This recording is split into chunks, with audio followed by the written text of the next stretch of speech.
Hi, everybody. Hi, everybody. Hi, everybody, and welcome back to the Talking About the Big Stuff podcast with Michael Cole and Matthew Cravat. I am Michael Cole. And I am Matthew Cravat. Are we Anyway, so one of talking my pet about peeves. small stuff? Yeah, Mike and I were talking while you're traveling that we've been talking about heavy big stuff. Yeah. In the last No joke. We've had like several so it's time to take a little break. several episodes in a row where I'm like, let's not make too many jokes because I don't want to get killed. Hey, Alex, don't use names. Yeah, you know, that kind of stuff. Or, I mean, Alex, can you not call women the C You're word right, that Alex, we don't can you like? not use your regular language? So like I was just like, let's have a little fun tonight. let's Wang Chung tonight. So anyway, so we're gonna talk about pet peeves. Everybody Wang Chung tonight. We're gonna talk about pet peeves. My pet peeve Is one of them that you getting these guys interrupted by just- musical interludes? Getting interrupted in general is one of my pet peeves. If Sarah ever listens to this, she's gonna be like, Jesus fucking Christ. No way. He's always talking about being interrupted. Well, you know, the flip side is if you're not interrupted, you do a 24-hour monologue. Okay, apparently I'm gonna change your name on To here too. dickhead. Because he's saying what Sarah always says. Oh, he did not. Oh, that's great. She's gonna love that. Oh, She's that's fantastic. Sarah is... Oh, God. Watch last week's episode and tell me that I just monologue. I barely spoke last week. I know, it was a good episode. It was a good episode. We got a $10 patron after that episode. We did. We did. Oh, math there. You were quiet, and we got a new patron. We do need to do new patron shout-outs. Mike, go for it. Oh, yeah. So we have a new patron. His name is Roger Young, right? Is that the right without name? a D. Roger Young without a D. Yeah. Because RODGER, Young is a folk song about a soldier. And in the Heinlein book, Starship Troopers, the spaceship is named after it's the Roger The Young. Rodger Young. Yeah, but with a D. The Rodger Young. This is not the Rodger Young. This is, hey, Roger Young. Hey, Roger. Kind of like Marvin Young. You Marvin can't see Young. it. Do you know who Marvin Young is, Mike? You're a rap fan. Do you know who Marvin Young is? I don't know. Adam. I'm calling Adam now. I looked over. I said, Adam. Adam, do you know who? You're Googling. No fair. You're Googling. Marvin Young is Young MC. Yeah. Bust a move. Oh, yeah. All right. So Adam literally just texted me. Here's my email address. And I said, I sent the link. And he says, I'm at work. What time are we trying to do the podcast? Well, and considering said, that you're now. a member now, you should know. We're 10 minutes in, buddy boy. So, yes, we've had some heavy episodes. The news newsed, the world worlded. And when you went in our group chat and said, you know what, I really think it's time for talking about the small stuff, a new episode, I and Matthew both agreed. I think it's right. Sorry. Sarah, formerly known as fan of Roger Young. Yeah. So Roger Young's our newest patron.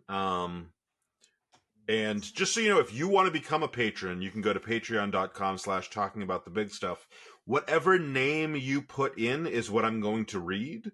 If for some reason that is not the name you want, or you like I know who Roger Young's real identity is, but I don't know that he wants his real identity because I'm assuming if I was supporting this podcast, I would not want my real name. Exactly. So just keep that in mind when you inevitably become a patron of this show at patreon.com.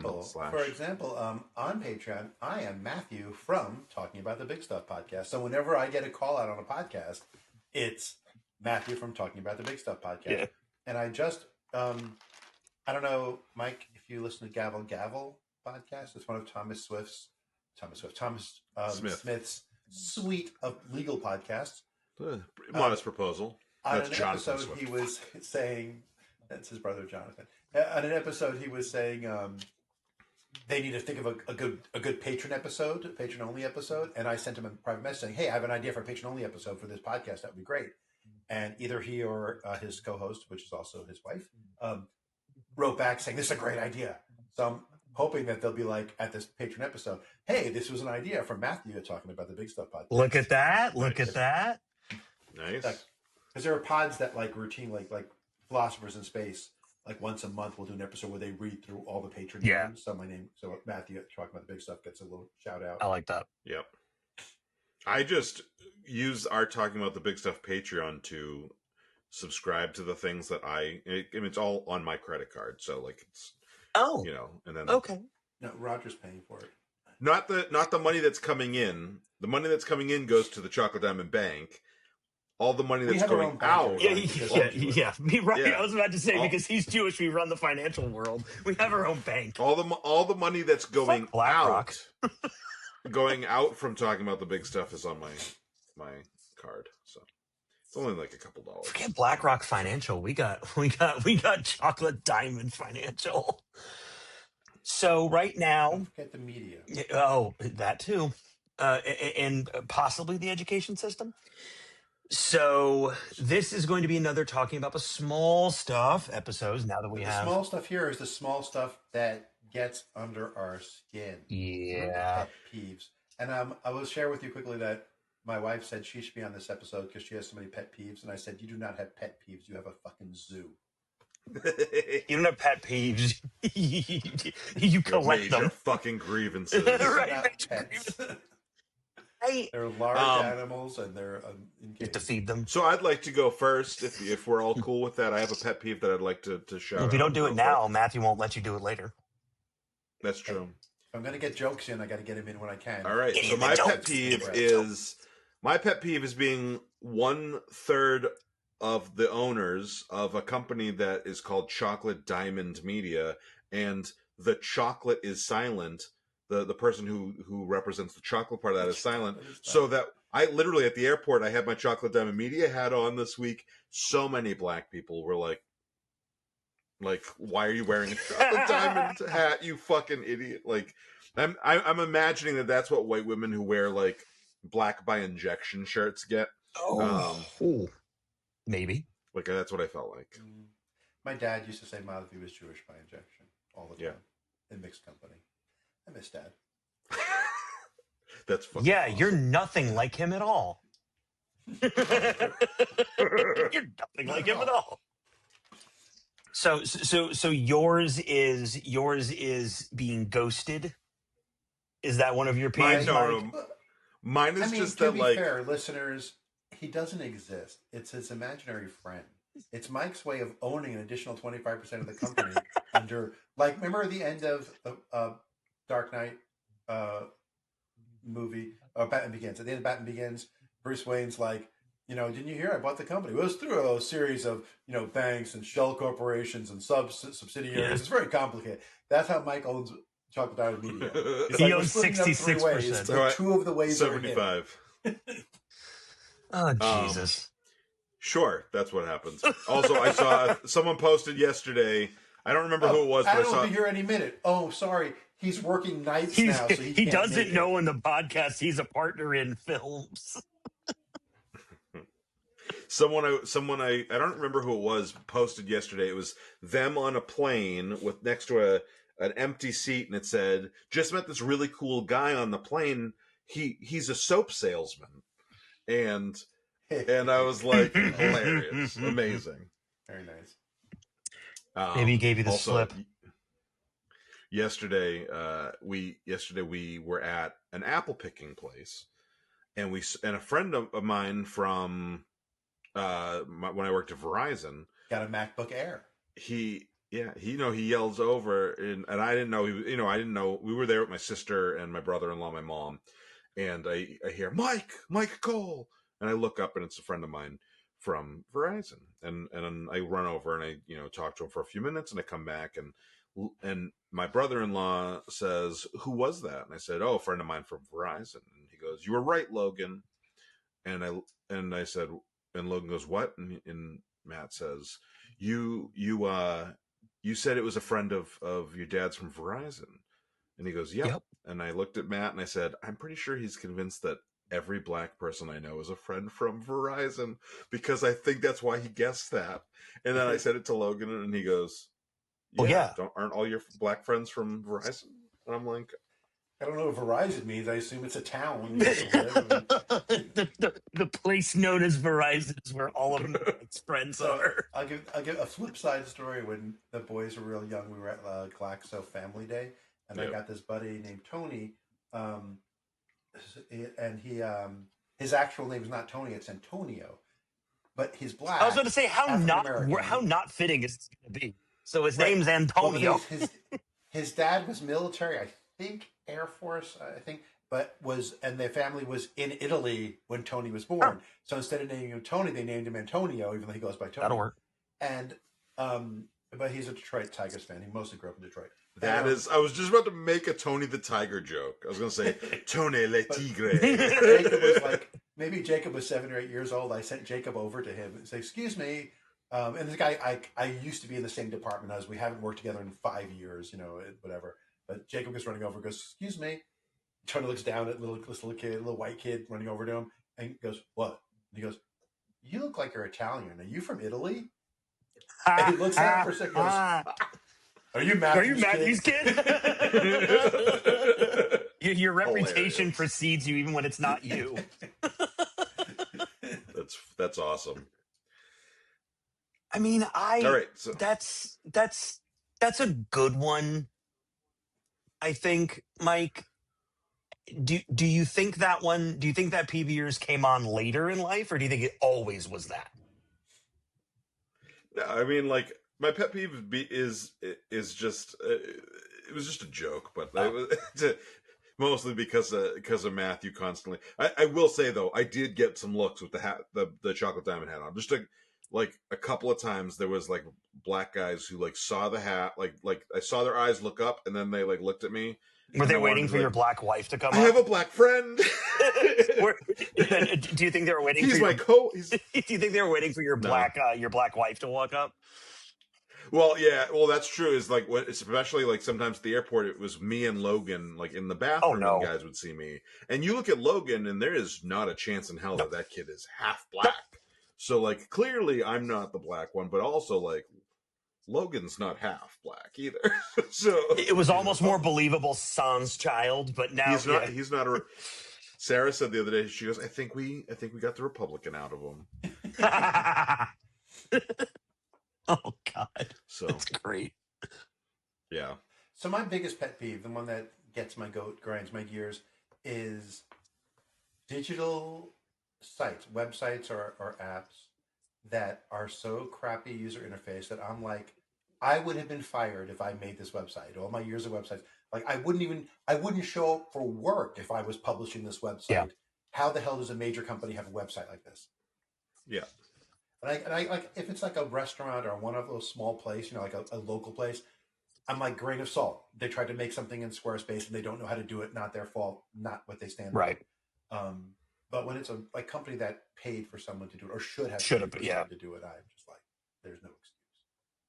And there were times like I was once buying a computer years and years and years and years and years ago, but it was like maybe I was buying a Dell, maybe I don't remember specifically.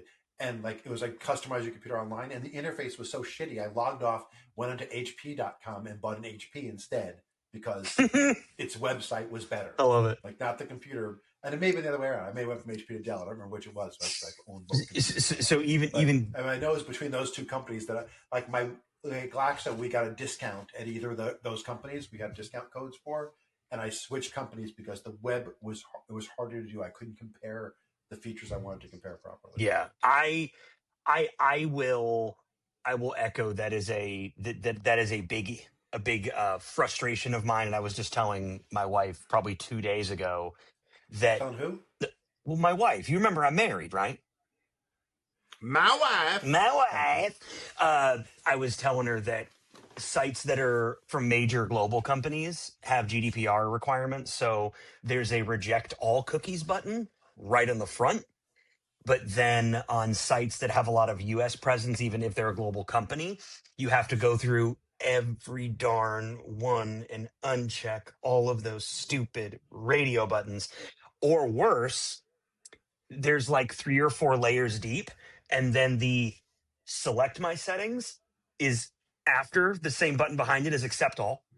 So it's like, yes, no, I want to change, and then I click twice out of frustration and annoyance and patience, and now I've accepted all your fucking cookies.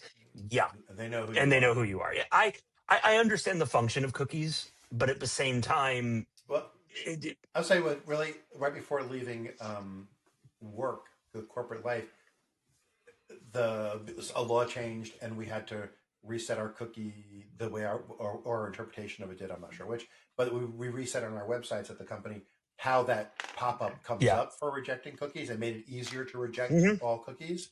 And it became a thing of, well, our metrics have dropped by 90%. Like we cannot, so many people are saying no. Yep. We cannot track how well our websites work. So now we cannot improve our website to match how the users use it, which is our main reason for cookies. Yeah. Is to run reports and say, what pages are you visiting? What paths do you take?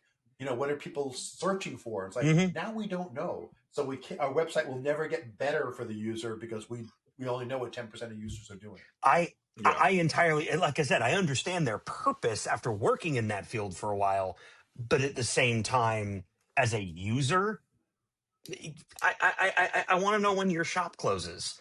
I don't necessarily think you need to be able to send me marketing emails. Yeah. But I mean, the cookies aren't usually used for sending you. That's true. Because I don't know who you are. I don't know you're Yeah. apparently, according to your subtitle, Adam Betts. When you come to the site, I just know that this IP address, if I want it, you came, but I'm not even looking at that. Really, I'm looking at out of the 10,000 people who came to the site this month, how many did each thing? Yeah. And I don't care who you are. I just want to know what was done. Yeah. For the most part. Nope. Completely true. And that's why though there is some marketing stuff of anyone who came to the site might get a banner ad served to them or something. But really what that amounts to me, which I don't understand why people get so mad, is you're going to get banner ads in that spot on the page that you visit on the website. Do you want Summer's Eve douche, which you don't care about because they don't know who you are, or a banner ad for a site you went to? So you're like, at least it's something that you might go, oh yeah, I intended to get the Viagra and click back to go to it, Yeah. Unless you're Benny, I'd rather get relevant advertising than irrelevant advertising. Unless you're Benny Johnson and you're complaining about gay cruise ads. Gay cruise ads. This is what the military's doing. Do you understand the internet never forgets, Benny? So it's kind of like people who complain about TikTok is just transsexual pigs dancing. It's like, no, the algorithm shows you what you watch. Like you're just telling me what you're watching when you complain about what you don't like. Yeah. My general I'll lose pretty much immediate patience over it is I'm actually trying to think if more people do it around me than I think. People masturbate in public? No, that's usually me. That's why I was confused. Yeah, I know. I've seen those videos on Pornhub. That's the algorithm. It's getting you. Hey, man. You recognize my right arm? No, I recognize when you have your watch on. Oh, yeah. You can see it. Or do you see your message pop up when you text me? I just saw the TATBS. That was it. Thread. That was it. I'm like, it's one way to advertise. Alice, could you use your other hand? It's hard to read it when it's moving. So mine absolutely is when people go out of their way to try to accommodate me. That really upsets me pretty quick. So if someone tries to be nice or tries to be accommodating or tries to do something for me instead of themselves. Kindness is your pet peeve. That would explain why you like being on the podcast with us, because you don't have to worry about that ever happening. Yeah, and paying for the privilege of being the producer. So kindness is your pet peeve. Yeah. That's cool. And the reason it is it's more about I don't like being accommodated, but I really enjoy doing it for other people. So my service, you're a giver. Yeah, I not know. A receiver. My service attitude wants me to accommodate others, and the reason it's a peeve is because I do not trust strangers. So if you're doing something, I don't mean it when I'm nice to people. I know. So I assume if they're nice to me, they don't mean it. It really makes you sound like an asshole. So no, I genuinely don't like it because I don't trust when people are the shoe fits. Complain about the reflection. I really don't like it because I expect they're up to something. But then I want to be able to do nice gestures for other people and not have them expect something. It's I totally worked with a irrational. I'm aware. marketer back when I was a copy editor in marketing. I worked with this copy editor whose name was Judy, and Judy, um, you know, had come out of the field. She had been a sales rep, but she was never destined to be a sales rep. And she was like this super liberal, almost hippie kind of chick who didn't belong in pharma marketing, Yeah. by stereotype kind of thing, or especially pharma sales. And I remember she would say to me, she hated hanging out with other salespeople because they always did that thing where they said your name 100 times. And she knew it's a sales ingrained thing. But she's like, I don't need someone saying, "Hi, Judy. Are you doing okay, Judy? Let's go get some cake, Judy. Want some cake, Judy? Would you like a cherry on the cake, Judy?" She's like, I know my name. Stop saying my fucking name. And it made such an impact in me that I stopped using people's name for a long time. And it's hard for me to use someone's name because I feel like it's disingenuous because Judy complained about it so much. And I remember, when I did sales, I was trying to use people's Yeah. names, and I don't want to do it because I don't want to feel like I'm doing it. You know what I mean, Alex? If I say your name a lot, Alex, it sounds like I really don't care what you think, Alex. It is. It's old school, like sales training methodology to use the name to increase the personalization and the trust that you And the have. nod. The name and the The nod. name and the nod. And I don't like it either because as a person who came up in sales, I don't appreciate it. And at the same time, most people see my name as Alexander because that's the name on all my like legal ID stuff. So if you call me Alexander, we're already starting the wrong way because you don't know me. That's my father's name was Emmanuel, but he never went by Emmanuel. He was Manny. He was always Manny his entire life. He was Manny. Like elementary school, he didn't like his name Emmanuel. But when he get a phone call and they would say looking for Emmanuel Crevitt, and pronounced our last name wrong, used the name that's not his first name. He's like, Emmanuel nope, Crevitt. wrong number. Take us off your rolls. What? It's like I know you're not real. So Alex, when I made when I was making the poster for the Cinnamon, which if you're watching live, first episode goes up tomorrow. When I was making the poster, the first poster had Alexander Zhurley on it. He doesn't even say my last name right. I love it. I thought it was Zhurley. No, it's just Zhurley. Yeah. It's Jay. Zhurley? Yeah. Okay, I'm Italian, mother. I'm the only one with the Italian last name here, and you're like, Shirley. Anyway, so he goes, Alexander. It's Alex. And I'm like, your IMDb says Alexander. I'm trying to make everything like consistent. I know. Well, I'm calling you Shirley for the reason my IMDb is because it had to match my my union name. So I had Alexander as my union name, so I made it Alexander on my IMDb because that made more sense for like early internet purposes to not have it get conflated wrong. And also, I'm a junior, which makes it even worse. So, are you 50? Are you 63 years old? Thanks, but no. I mean, I know I'm graying already, and I like it actually, but yeah. So my peeve is completely irrational, and I'm an asshole. Uh, Mike's will eventually that tracks it does. Mike's will eventually end his marriage because he's on this podcast and he basically gets interrupted by Matthew all the time. And then Matthew, you're here sometimes. What was yours again? I don't have any pet peeves. Oh. Anyway, so it's assholes who don't remember my pet peeve 5 minutes after I say it. Alexandra. This is going well. So anyway, that's not my only pet peeve. That was just a pet peeve. I have another couple that I want. Were we to talk supposed about, to bring more than one to class? Like I only have one. Okay, that's fine. Okay. I got enough for. I got enough to share. It's like gum. I got enough for everybody. I got more than one motherfucker. Don't worry. So, no, but yesterday, after we'd already talked about doing pet peeves, I was sitting with my dad yesterday morning, and he's making an effort to not watch Fox News as much. Okay. And he was watching local news, and he's like, I've been trying to watch local news. And the weather was on when he was saying this. And he goes, but they do the weather 3 times an hour, and they're at farmers markets, and I just don't care. I remember a friend of my local uncle's, news for that. A friend of my uncle's took me out for dinner once. Not dinner. I think we went to Nathan's on Times Square. But we were going, like, my uncle was delayed at a meeting, so he's like, come on, while you wait for your uncle, I'll take you out, we'll get hot dogs, right? And we're talking, and he said something about how he needs to get back in time for 7 o'clock for the news. And I was like, "Isn't the news on at like 6?" And he goes, "Yeah, that's local news. I don't watch local news. I watch the national news, because, yeah, 3 people died in a fire in the Bronx. So sad. Doesn't really affect me. Right. We're going to war. That's important. I need to know about that. Yeah. That's the news I want to watch." No, Yeah, and local news doesn't cover a whole lot of political stuff. It's not not like usually. like the things we've been talking about the last few weeks. You're not. I mean, you'll get snippets of it, but Yeah. 50% or more of your local news is fires or things coming to town or Santa Claus coming to town. Yeah, I meant like the NC State Fair or whatever. Oh. But that's another thing that gets me. Was a pet peeve when I watched local news in North Carolina. It was so quaint compared to New York City. Oh, local yeah. news. Like, growing up watching, and you guys watch Boston news, right? Watching local news in a major city is different than because they didn't talk about the fair coming to town.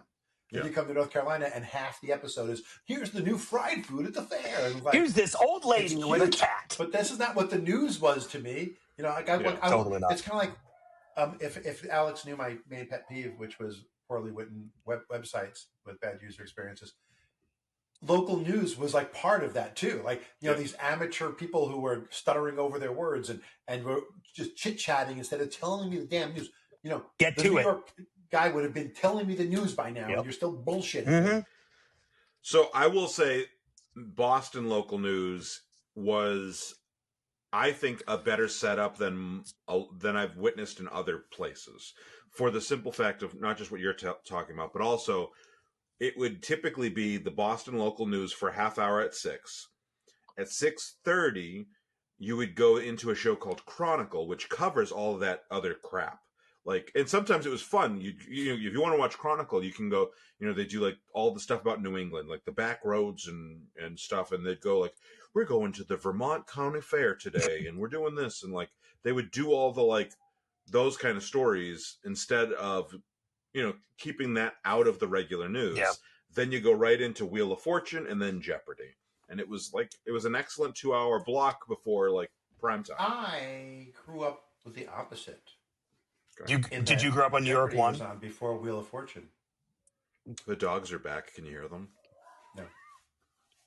Oh, good. So when I was growing up, Jeopardy was on at 7 and Wheel of Fortune was 7:30, and I felt like it was intentional because Jeopardy made you feel stupid, and then Wheel of Fortune made you feel smart again.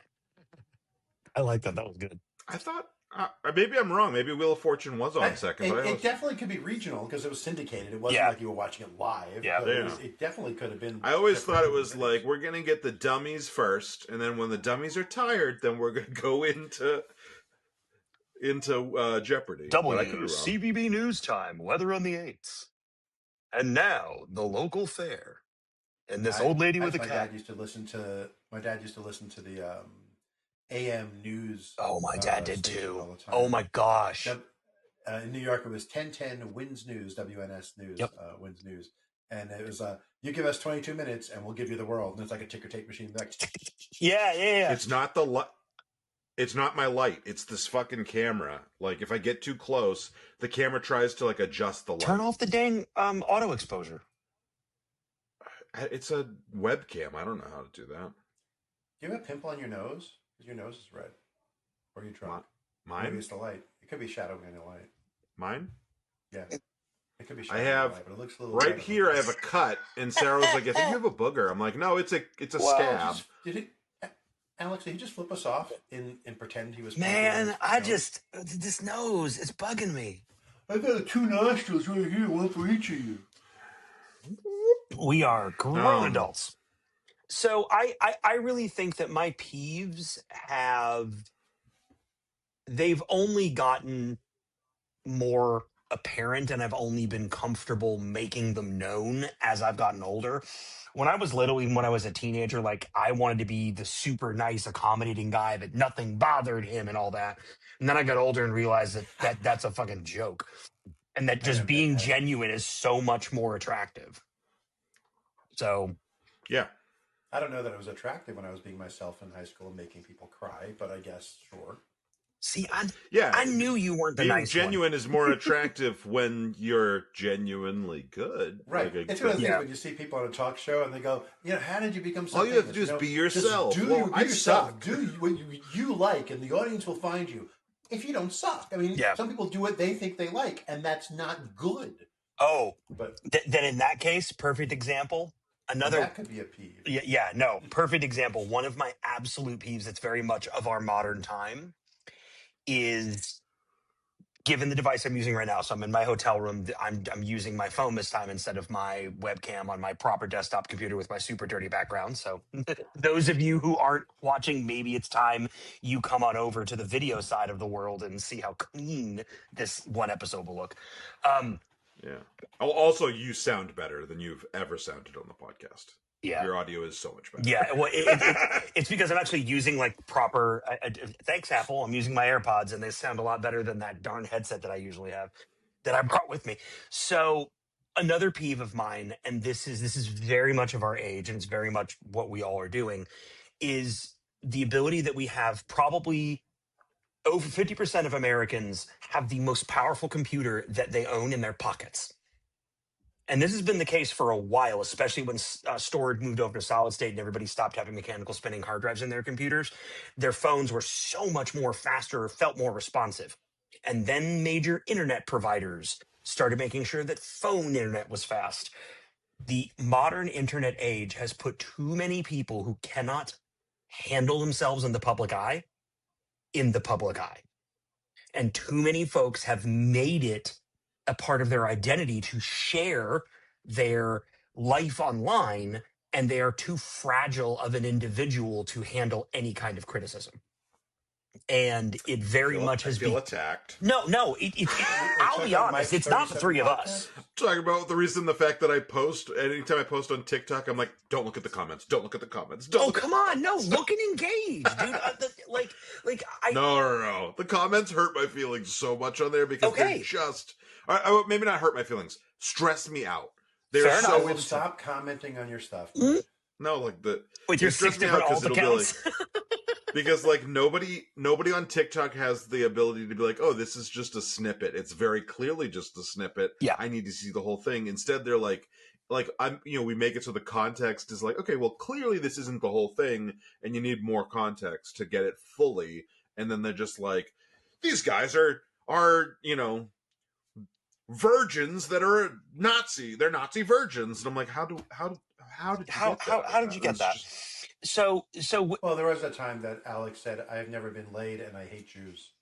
There was that, actually. Yeah. Now you're gonna pull that quote and have it in there. Be like, see, I want to clip just that. I reached over to my keyboard and I was like, no, it's not working because I'm on my phone.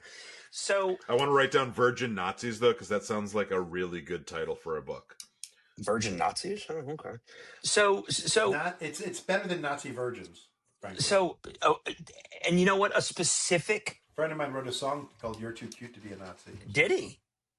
Springtime. I think Virgin for Nazis. Hitler. I think that Nick Fuentes might have a copyright on Virgin Nazis. You mean Virgin gay Nazis? Virgin trans gay furry Nazis? Grazies? Groiper Nazis? Grazies? Grazie. Grazie. Oh, Grazie, prego. So it's in there. So my wife uses TikTok more often than me, and she uses it. My wife uses TikTok more often than me. The way it's supposed to be used. She doesn't go to the following page. Oh God, I wish she doesn't go to the following page. She goes to the For You page because she uses it the way it's intended. I do not. I'm a following page only. I went here to watch the people I want to watch, and I'm getting off. That sounds smarter than letting the algorithm rule what you see. Right.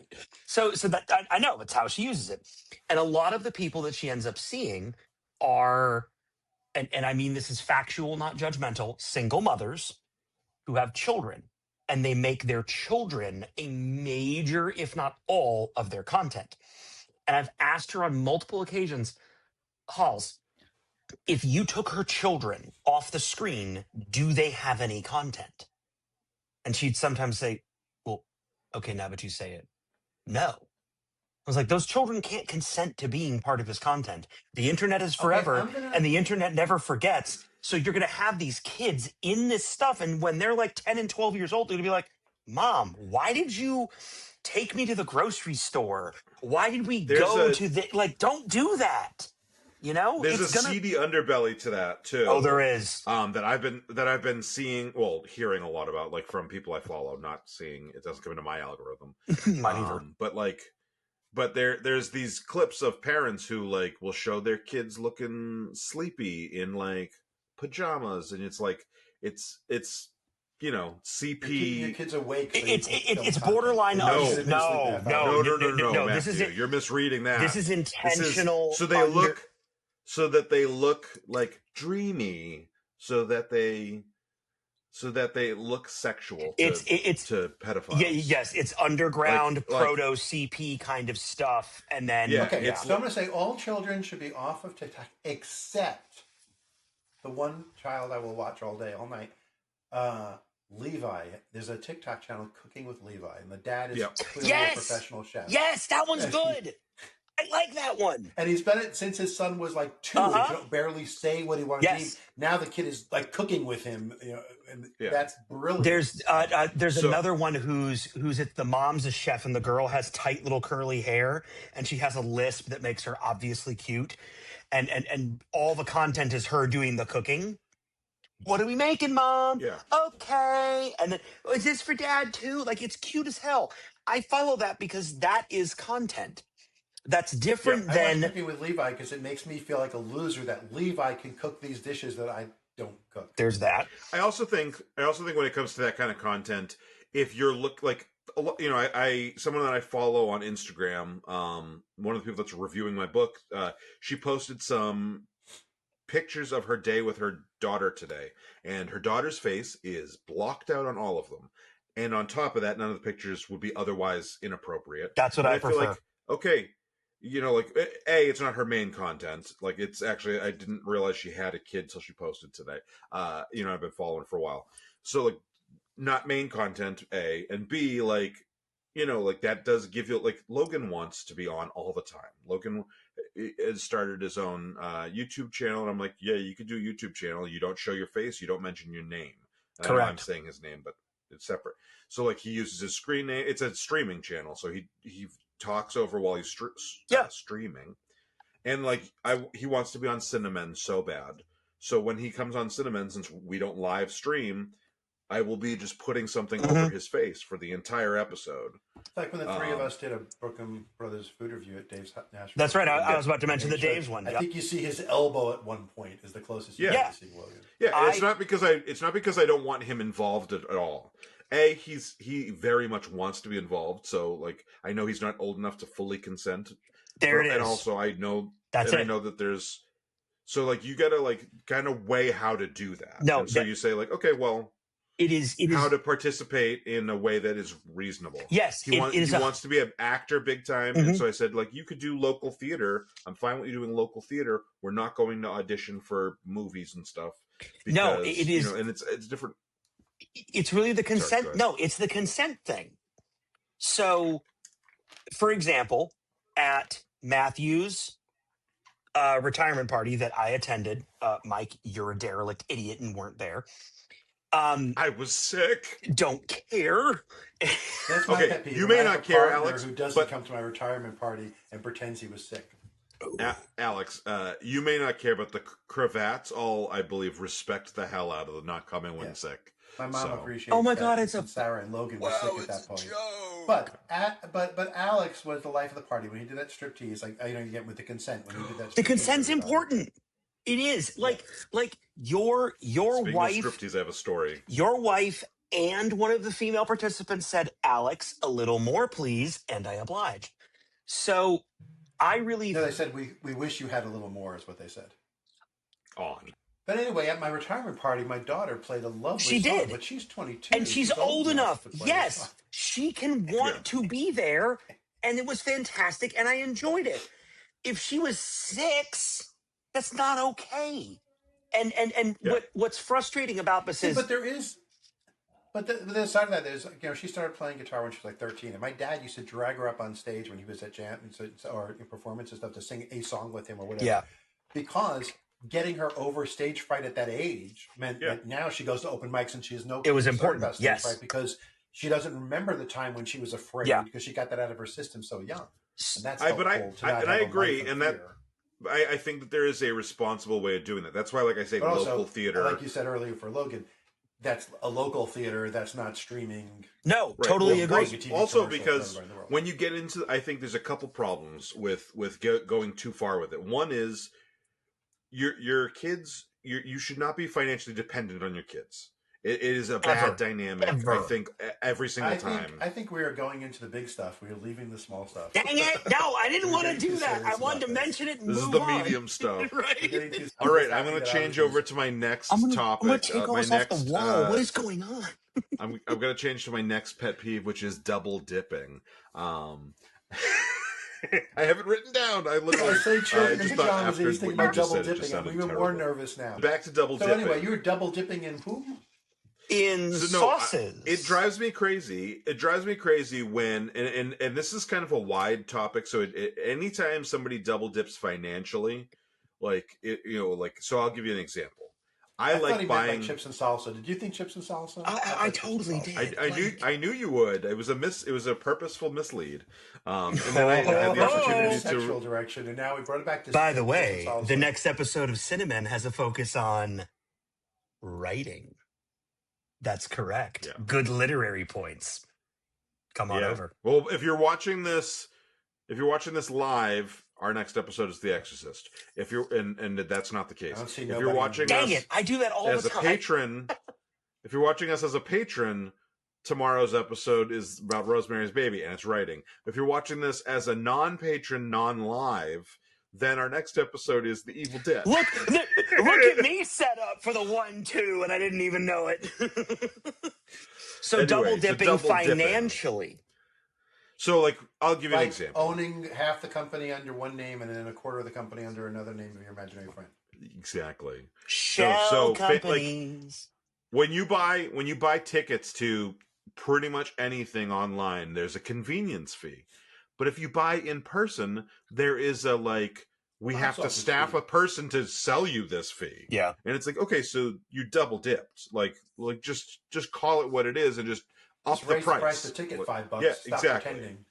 And that drives me crazy. The fact that when you get your driver's license, car insurance is more expensive because you are likely to get in a car accident. Yeah. And then the second you get in a car accident, they raise your price. And it's you already covered that. That's a double dip. And so when they do that, whenever it's let's take advantage of a system and would not give you an opportunity to get to fix this problem, that's what drives me crazy. Okay. Adjacent to that, do you genuinely believe in a capitalist economy or a socialist economy? Because what you're kind of describing is one of the baselines of capitalism, monetize when possible. So are you okay that kind of takes place? Or you could do a more ethical capitalism where you're transparent and say, I'm charging this and here's why I'm charging this. Yeah. Because I can get away with it. So you're cool with that? Rather than hiding it through fees. In both of my instances examples I just gave, you're paying and then they're adding something onto that payment and you can't get out of that added on. No, fair enough. Double down. So that's what my problem is. So I'm not saying we should all, it's not like health insurance, which I do believe should be socialist. Car insurance is something that is a capitalist product, and tickets to the movie or the opera or whatever are a capitalist product. But it's the misleading part that I can't. Mm-hmm. No, the misleading is the part for me because you hide the prices. Yeah. So have you guys seen the calorie count for crumble cookies? Yeah. I try not to by not eating them. If you go to the Crumble website and you look at a cookie, there'll be the big chocolate chip cookie, right? And it'll say 230 calories. And you're like, that's not bad for a big cookie. But there's an asterisk next to it. And somewhere else on the screen, it says per serving. And there's 4 servings in one cookie. So they show you a picture of a cookie, but the calorie count they show you is not for that picture. It's for a quarter of that picture. I think that, I get that, that portion size is always something that companies are like fucking with us on. 100%. But I think when it's a cookie, it should not be able to be broken down. Like when it's a thing like that is a The one serving is piece. the one. Like, Yes. think about it at the Right. office. Are you going, oh, sorry, let me break this in half before putting half of it back? Nah, you're going to go in with a little tissue paper, you're going to grab one and walk away. The serving And is I saw one. a comedian talking about it once, and they had on a TV clips where they had video and stuff, and they showed like a slice of Kraft American slice of cream cheese, American cheese, and the serving size was 3/4 of an ounce, or was an ounce of cheese, and a slice was 3/4 of an ounce. So a serving size was like cut one piece in quarters, and it was 1 1/4. So they showed a piece of bread that had an extra little square added onto the bread, so you could put a whole serving of cheese on the bread. I'm like, well, who eats one slice of cheese? Even if that was a serving, you don't make a sandwich with one slice of cheese. So, I actually usually do, depending on the cut of the thickness of the cheese. Depending on the cut of the jib, he only cheese likes the partial cheese. That's why I had trouble dating white chicks. This girl who I dated was a Quaker, and she made me a bologna sandwich at her house, and it was literally a slice of white bread, a little bit of mayo, a slice of bologna, a slice of lettuce, and a thin slice of tomato. And that was slice of lettuce. And I grew up in Jewish delis where it's 2 inches thick of meat. Yeah, exactly. Yeah. And like Italian girls wouldn't do that to you. No. Jewish girls wouldn't do that to you. Quakers? Meat-wise, I will go. Wasps would make a sandwich. Only wasps? Meat-wise, I absolutely agree with you. I absolutely agree with you being married to a wasp. But I like if I'm making a sandwich, I'll put, and especially because I like to mix meats, so I'll do like some roast beef, some ham, maybe a little bit of salami, and then a slice of cheese. Like as long as it covers the surface area. If I'm adding cheese as a topping to a sandwich, one slice is plenty because I don't think cheese really adds that much to a It doesn't. Sandwich. It's flavor, unless it's like blue cheese that's overpoweringly flavorful. Properly funky provolone? No, proper funky provolone. Either funky provolone or really smoky provolone. Either one of those, you'll taste different. That you don't taste the cheese; you taste the adjective. Correct. Yes. Yeah. Agreed. But if I'm having a grilled cheese, I'm not doing a slice of cheese. If cheese is the serving, right? So interesting full circle. I went to the Crumble website. Reject non-essential cookies is a button that I am able to click as soon as I visit. So that makes then the website's empty because all the cookies there's nothing on the website now. Exactly. I don't like their cookies, to be honest. No, like, they're not I great. think that.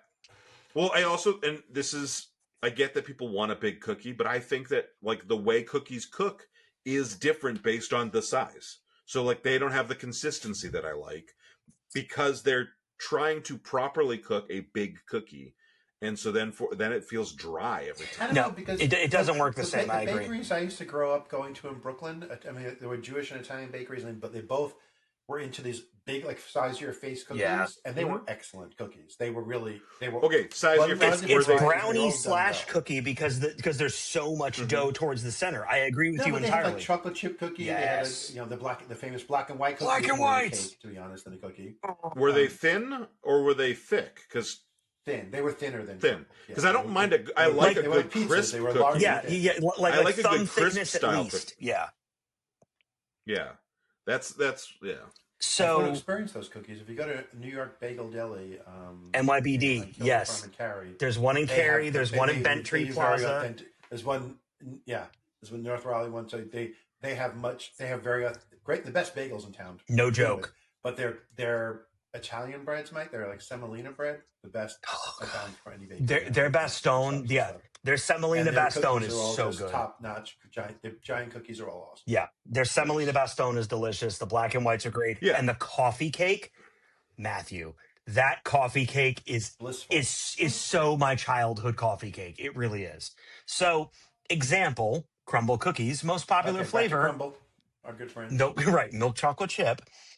It is not serving size one cookie. There is 730 calories in a half a cookie. In a half a cookie. Ain't no one eating that. If I'm gonna eat that, I mean the whole thing. If I'm gonna eat that many calories, I want to fucking enjoy it. Like, there's nothing wrong with a cookie, but no. And as someone who has dropped about 50 pounds by just being aware of what I eat. And counting. That's about it. When I look at something like that, like Mike just said, it's about what do I get out of it? Or like Matthew was saying, what is the cheese adding to this dish? I was consuming so much volume of calories because I thought, oh, well, a portion is going to be 2 slices of cheese. A cookie is a whole cookie. An amount of the pepperoni was a whole handful of pepperoni, and I would just eat it with my hand or with chopsticks. So now I'm thinking, it's actually only 7 pepperoni, or it's half a cookie, or it's only a portion of pasta that's maybe 200 grams, 400 grams. So no, that really changes things. I still believe my top pet peeve of people like trying to be nice to me is totally untrustworthy. So I'm going to close with don't trust people until you know their motivations. Yeah. So for that, knowing what you eat, I remember at one point, so if you go into like the website for Burger King and you go to a Whopper. Oh, I know. It's a Whopper is 670 calories, but if you go to customize the Whopper, serving size is customize. No, but if you like the cheese makes it 770. Oh yeah. So you don't want cheese. You don't want cheese. And if you take the mayo is 157. So you take the mayo off it. You say, are you not a mayo guy? Yeah. No, but just it drops it drops your calories down to drop the mayo and cheese off, and you drop your calories down by almost 200. Yeah, I was about to say about 200. By a third. Yep. Like it becomes a third of the calories if you just take the mayo off. And I like mayo on a Whopper, but a third of the calories just gone. It's not that good. It isn't. It's not good enough to need a third. Right. It's almost not worth it to add that, but mayo, French fries dipped in mayo, different game. Different game entirely. Ketchup with hot sauce mixed into it. That's good too. I'm going to revoke his access to the studio if he starts talking about mayo on his fucking fries. What? Then revoke mine too. I was in Europe, man. Take me out. What they do with French fries? Take me out. No, that's what I'm saying. They drown them in those motherfuckers. Yeah, well, I've seen it. The Europeans are about it, dude. They are, and it's that vinegar. It's the vinegar / like eggs and fat kind of flavors that really go well with properly cooked French fries, not the thin little ones. No, not that. I'll dip in an aioli. But like a garlic that's aioli. Fancy or white people mayonnaise. Aioli is mayonnaise. Well, mayonnaise with flavor added. Right. It has flavor. I think it's flavor. Okay. Not just fat. What? I once went on a tirade on a friend's Facebook. I said something about not mayo shouldn't go on a sandwich. It's mustard. And because I'm Jewish, I wouldn't put mayo on a sandwich. He's like, wait, is that not kosher? I'm like, no, it's not that it's not kosher. It's just that it doesn't add any flavor. And I went through a list of what kind of mustard to put on different kind of sandwiches when mayo is appropriate. Like chicken salad or egg salad or turkey salad, you mix mayo. It's a binder. It, it's different. It makes it a salad. Yeah. But I was put this whole thing. Like I could put mayo on, a turkey breast sandwich, but why would I when I could put Thousand Island dressing or Russian dressing? Agreed. And get flavor, not just fat. When y'all say mayo, do you mean Duke's? Do you mean Hellman's? Do you mean what? Kewpie is God mayo. No, Kewpie is God mayo. That's different. Flavor. That's different. That is delicious. It goes on on. MSG in it. Oh God, right? Exactly. But you have to get the Kewpie in the soft squeezy bottle that comes in the bag. Mm-hmm. If it's the Kewpie in the other thing, it doesn't have MSG in it. Yeah, not the Americanized. Yep, Kewpie, not the Americanized. So, in your fridge right now, Mike, is it Duke's? Is it? It's Duke's. Okay. Sarah uses. That has flavor. I usually make my own mayo more often than not. But there was a small bottle of Duke's that was buy one get one free the other day somewhere, so I got two jars of Duke's. Normally I just make my own because it takes. It takes no time. Agreed. If you have a immersion blender. Agreed. Yeah, I did put it inside a deli container and go ahead and put your ingredients in there. Mayo, instant. Yeah. Now and then you can add flavor. You can put garlic powder, powder, whatever in there. I actually like curry powder in mine. Curry mayo is really tasty. I'm not familiar with the flavor profile of curry. What's this curry you say? Says the guy who actually eats real delicious curry. So I grew up in a diabetic household, so we only ever had Duke's because it was one of the only mayos that never had added sugar.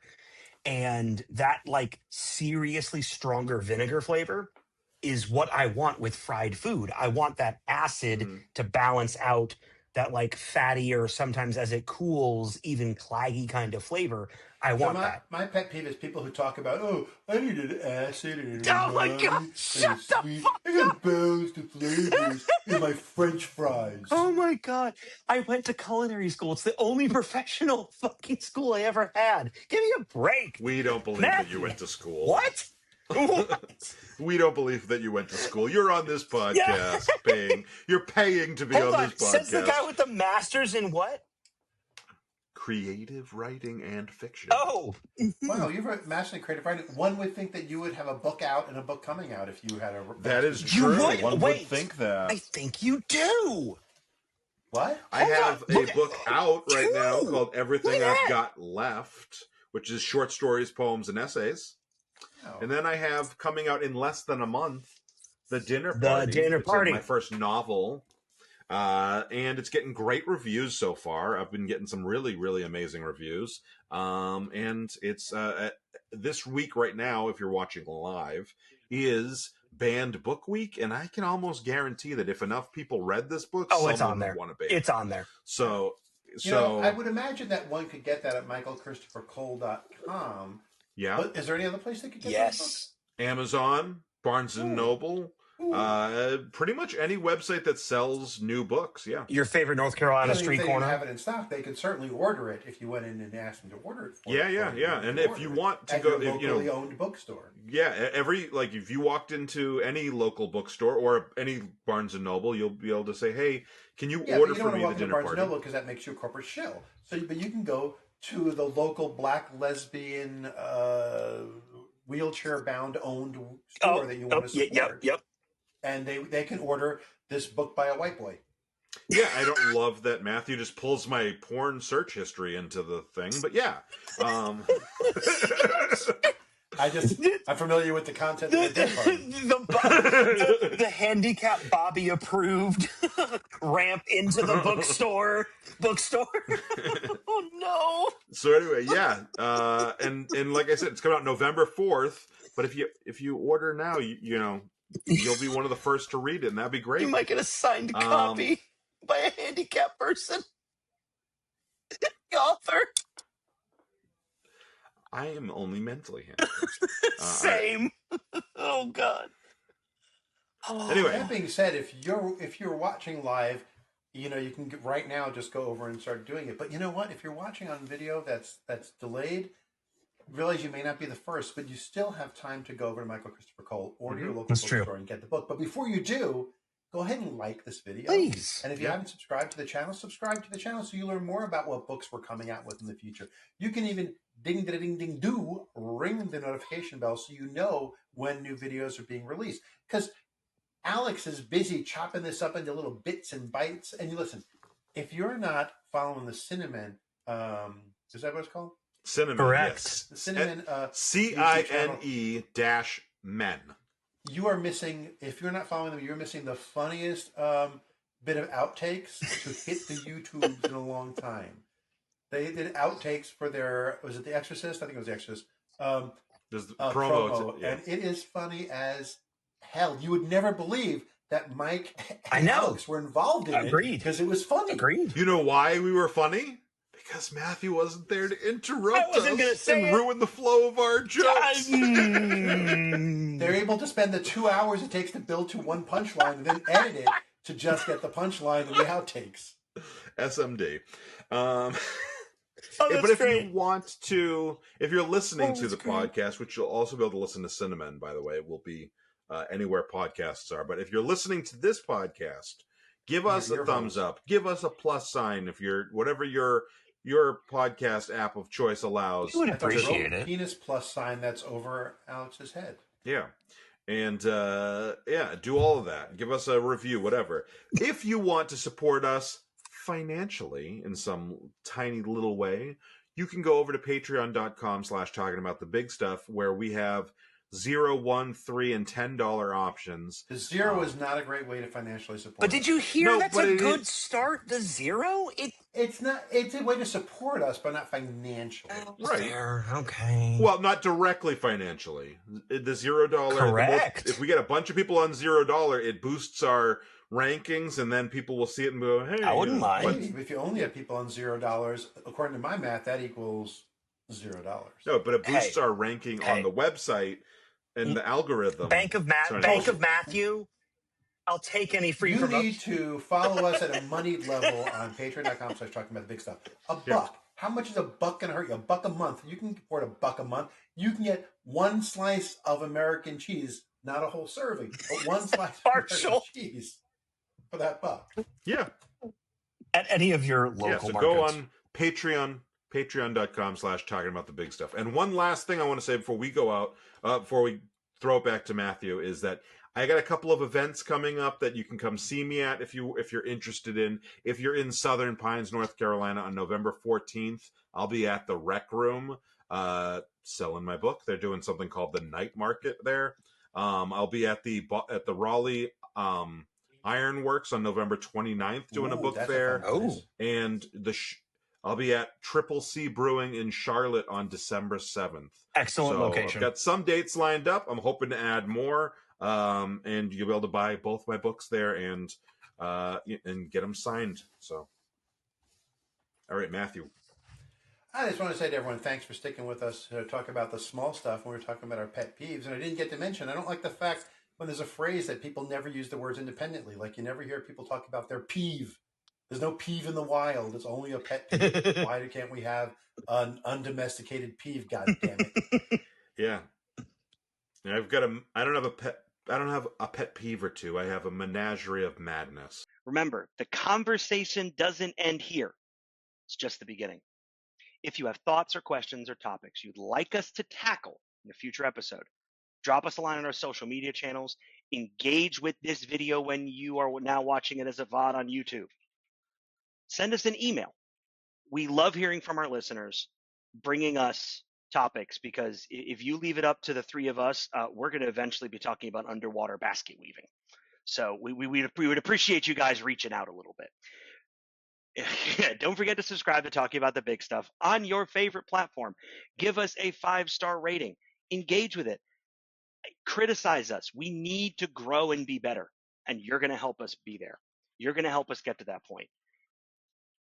It really helps us more to reach out and also to keep the conversation going. Thank you for tuning in. We'll be back next week with more big ideas and more thought-provoking discussions. Until then, stay curious, stay informed, and keep talking about the big stuff. The preceding podcast has been a Chocolate Diamond Media LLC production. Copyright 2023, all rights reserved.